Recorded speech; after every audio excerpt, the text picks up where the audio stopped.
This is called homily, and for those of you that don't know, homily basically means a really short sermon. Jane actually clapped. So I could do short sermons. I do them every week for Dallas.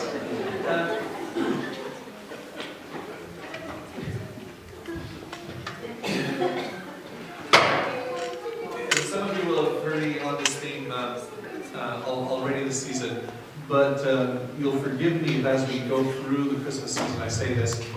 I say this a few times. This is my 25th Christmas season at St. Mary's, and I'm thinking of many changes that have happened over the years. The church was a very different, and I don't mean just St. Mary's, but the church was a very different place when I grew up, and probably when a lot of you grew up. When I grew up, people went to church on a Sunday morning just pro forma, out of habit. I really would love to know, there's of course no way of knowing how many people actually thought about why they were there. I know that when I went to Sunday school, I started Sunday school at St. Columba's kindergarten, and Sunday school to me will always be two things. One, crayons that were so old and so decrepit, the longest one had to be about that long. So churches are cheap. And the other thing is, the Sunday school that I was a part of at St. Columba's had sandboxes for the little kids. And one of my first memories of church is peeing in the sandbox. I didn't think it was a litter box or anything like that. It's just I didn't know where the bathrooms were. I didn't know how to ask where to go to the bathroom. So they went up my mother, cleaned me up, and whatever else. I don't remember thinking a whole lot about God. I do remember Noah and his ark, and probably in every grade in Sunday school, coloring the blessed ark, and two of every animal, which gets incredibly boring when you're 17. It was a little joke. I remember coloring Joseph and his coat of many colors every year. And when I was in seminary, being absolutely just dismayed to discover that in the Bible, really the translation isn't Joseph and his coat of many colors, but the real translation is Joseph and his long sleeve coat. It devastated, I'm not making that up, that's what the Hebrew says. It just devastated my understanding of Sunday school. But I guess something stuck, because it stuck with it. And as we do these services here, year by year, with a very different cast of characters, many of whom I've seen are known as little babies. I think there's probably one or two that actually were the baby Jesus. Interesting to see whether it was typecasting to match their parents. I've just got to wonder, what's the church that they'll grow up in and what will their memories be? And I truly hope that as this generation grows up, even though much smaller in number, more sporadic generally in attendance with all that we got to do on Sundays, I truly hope that if one of them someday becomes a minister, or maybe just gets to do a homily at a carol service, they won't talk about how boring Sunday school was and how many times they had to color that coat of many colors. What I hope they'll talk about is, you remember that girl, what was her name?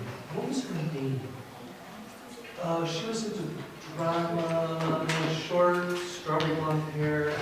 Erin, that was her name. You know? I hope they remember Erin. And then there was that other woman.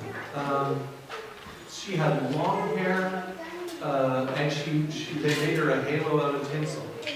And that was Jackie.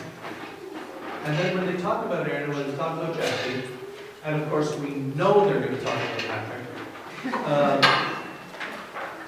the stories will be of relationship, and how somehow in this place the relationships that were formed somehow become very positive life memory, and that as the individuals grow, somehow developmentally they will mature in their faith. And so they'll realize that the Sunday school play was a Sunday school play, but they'll realize that it expresses an eternal truth. and that is God's love for all of humanity, not only the big of humanity, but the individual of humanity.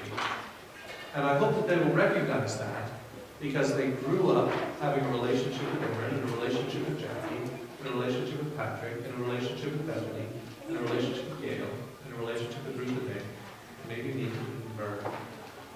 And it will be those relationships that somehow open something inside to come at some point to experience the reality of God's love for them in their own life. Because God knows, and kind of we know it too, that it's all about relationship, really. However you express it, whatever words you want to use, whatever jargon you want to use, it's all about relationship. It's showing up and making connections with people. And that, of course, is the message of the incarnation. God loving his people so much that when he and Jesus had that little conversation about what are we going to do about humanity, what it came down to was relationship.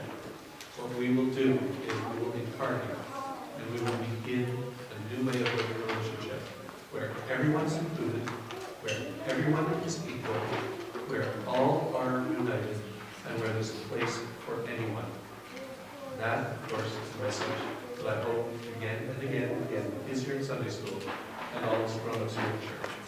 So there you go. Little harmony, little homily, not very deep, not very profound, but I do hope you take it with you. It's all about connection, it's all about relationship.